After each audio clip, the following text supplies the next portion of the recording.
అమరావతిలో మోడీ సభ సక్సెస్ఫుల్‌గా కంప్లీట్ అయిందని చెప్పుకోవచ్చు. అమరావతి రాజధాని రైతుల కల సాకారమైంది. వాళ్ళ కళ్ళలో నిజంగా ఆనందం కనిపిస్తున్న వేళ మరి బీజేపీ అయితే సంబరాలు చేసుకుంటుంది. అలాగే వైసీపీ శ్రేణులు ఒకింత అసహనానికి గురవుతున్నారు. ఎందుకంటే అంబటి రాంబాబు కూడా ఇందాకే చెప్పడం జరిగింది. అసాధ్యం కాని పనిని సాధ్యమని చెప్పి ప్రజల్ని మోసం చేస్తున్నారు. వేల కోట్ల అప్పులు చేస్తున్నారు అంటున్నారు. దీని మీద మాట్లాడడానికి మనతో వైజాగ్ నార్త్ ఎమ్మెల్యే విష్ణుకుమార్ రాజు గారు ఉన్నారు. సార్ చెప్పండి.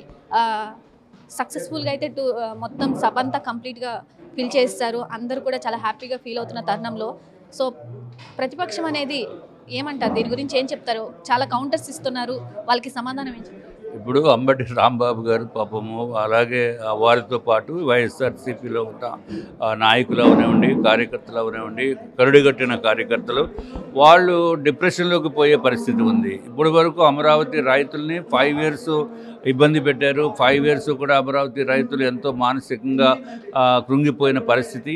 అట్లాగే ఇప్పుడు ఈ అభివృద్ధిని చూసి వైఎస్ఆర్సీపీ నేతలు కృంగిపోయే పరిస్థితి ఉంది. ఎప్పుడైతే డిప్రెషన్ మొదలైందో నోటికి ఏం మాట్లాడాలో కూడా తెలియనటువంటి పరిస్థితుల్లో ఏదో ఒకటి బురద జల్లాలనే ఉద్దేశంతో వారు మాట్లాడుతున్నారు తప్ప అంతకంటే ఏమి లేదు. దాన్ని పట్టించుకోవాల్సిన అవసరం అంతకంటానే లేదు. ఎందుకంటే అది ఒక పార్టీ మనుగడ కూడా ఉండనటువంటి పార్టీ కింద తయారవుతుంది. నెక్స్ట్ ఎలక్షన్స్కి వచ్చేటప్పటికి అది ఎట్టి పరిస్థితుల్లోనే 2029 ఎలక్షన్స్లో ఇప్పుడైతే ఏదో 11 సీట్లు పొరపాటుని వచ్చినాయి. నెక్స్ట్ టైం 1 సీటు వస్తుందా లేదా అనేది కూడా డౌట్ తోటి చూడవలసిన అవసరం ఉంది. ఇప్పుడు ఎవరైతే నాయకులు ఇప్పుడు అక్కడ పార్టీలో మాట్లాడుతున్నారో ఈ మళ్ళీ ఎలక్షన్స్ దగ్గరికి వచ్చేటప్పటికి ఆ పార్టీలో ఉండరు అని చెప్పి నేను తెలియజేసుకుంటున్నాను. అయితే షర్మిల కూడా దీని మీద వ్యాఖ్యలు చేయడం జరిగింది. 2015లో మట్టిచ్చారు, ఇప్పుడు సున్నం కొట్టిపోయారు. అలాగే వాళ్ళు తీసుకున్న గోతులోనే ఇప్పుడు మళ్ళీ మోడీని మళ్ళీ పిలిచి అదే గోతులో పడుతున్నారు. చంద్రబాబు కానీ ఇంకా ప్రజాపక్ష నాయకులు ఎవరైతే ఉన్నారో వాళ్ళందరూ కూడా ఆ గోతులోనే కూరుకుపోయే పరిస్థితులు ఉన్నాయని చెప్పి కూడా షర్మిల వ్యాఖ్యలు చేయడం జరిగింది. దీన్ని ఎలా చూస్తారు? ఇప్పుడు షర్మిలమ్మ గారు ఆవిడ కాంగ్రెస్ పార్టీ నేత. సో కాంగ్రెస్కి ఎన్డీఏ ప్రభుత్వానికి 2 అపోజిషన్. కాబట్టి షర్మిలమ్మ గారు మా పైన ఏదో బురద జల్లి కార్యక్రమం చేస్తున్నారు. ఏదైతే సున్నము కొట్టుతున్నారు అని అంటే ఆ సున్నం ఆవిడ మీదే పడుతుంది. ఎందుకంటే అభివృద్ధి చేసిన తర్వాత ఆవిడే చూస్తారు. తర్వాత మరి ఆ సున్నం ఎవరికి రాయాలో ఆవిడే డిసైడ్ చేసుకోవాలి. నిన్న జగన్కి లేఖ కూడా పంపించడం జరిగింది. ఈ సభకు మీరు రండి అని చెప్పి కూడా చెప్పడం జరిగింది. కానీ ఇంతవరకు కూడా అసెంబ్లీలో అడుగుపెట్టిన జగన్ నిన్న సభకు కూడా రాకపోవడాన్ని ఎలా చూస్తారు? అంతమంది జనాల మధ్యలో వచ్చి ప్రజల పక్షాన మాట్లాడాల్సిన అవసరం ఎంతైనా ఒక మాజీ ముఖ్యమంత్రిగా ఆయనకుంది. సో దీన్ని ఎలా చెప్తారు? ఇప్పుడు ప్రధానమంత్రి నరేంద్ర మోడీ గారు విజయవాడలో వచ్చేటప్పటికి అసలు విజయవాడ ప్రాంతంలోనే ఉండకూడదు అనే ఉద్దేశంతో ఆయన బెంగళూరు వెళ్ళిపోయారు. అంటే అసలు తట్టుకునే పరిస్థితి లేదు. అట్లాగే ప్రధానమంత్రి గారిని చూసేదానికి కూడా జగన్ గారికి ముఖము చెల్లటం లేదు. ఎందుకంటే ఆయన చేసిన స్కామ్స్ అన్నీ కూడా బయటికి వస్తున్నాయి. ఇంకా బయటకు వచ్చిన తర్వాత ఇంకా పరిస్థితి ఎట్లా ఉంటుందో అనేది చూడవలసిన అవసరం ఉంది.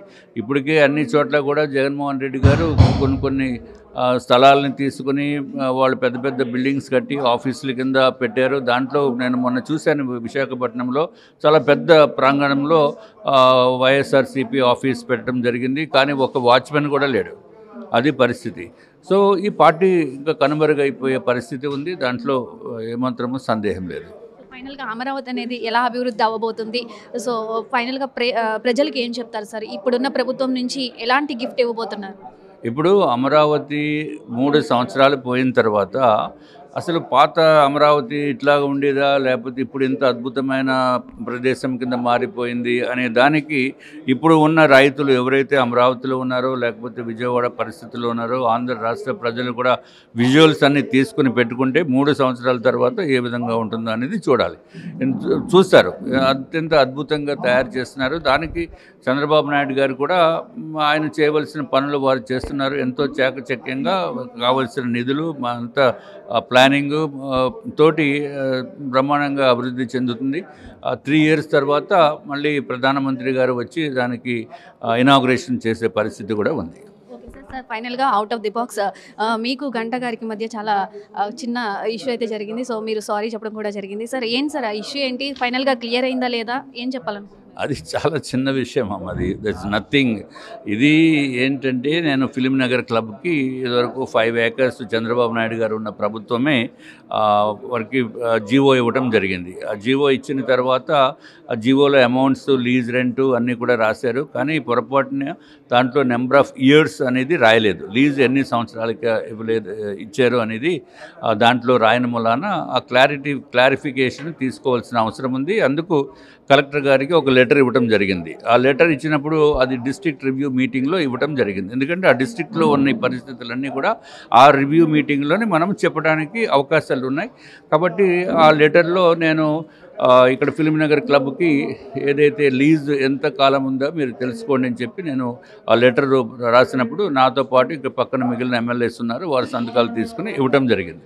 కానీ అప్పుడు గంటా శ్రీనివాసరావు గారు ఆయన లేరు, ఆ మీటింగ్కి రాలేదు.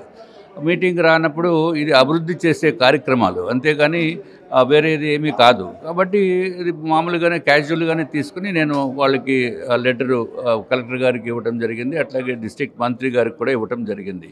సో దానికి గంటా శ్రీనివాసరావు గారు నా నియోజకవర్గంలో కదా ఇది, అందుకు నాకు సంతకం లేకుండా మీరు ఎట్లా ఇస్తారనేది చెప్పి ఆయన అడగటం జరిగింది. నేను క్లారిఫికేషన్ ఇచ్చాను.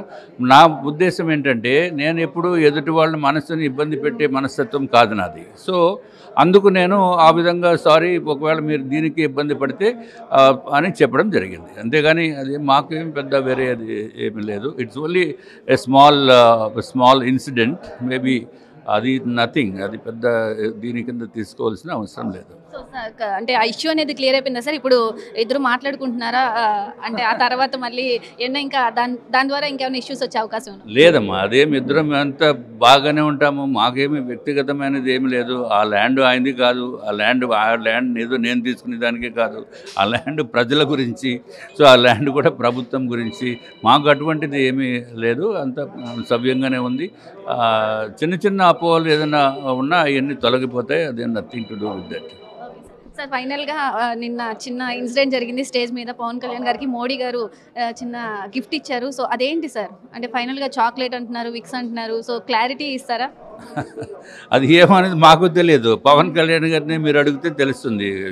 అది గిఫ్ట్, చాక్లెట్ అవ్వచ్చు, లేకపోతే ఇంకొక ఏదో చిన్న ఐటెం అవ్వచ్చు. Gift is a gift.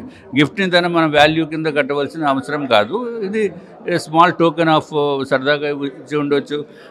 So it's a courtesies which are being extended.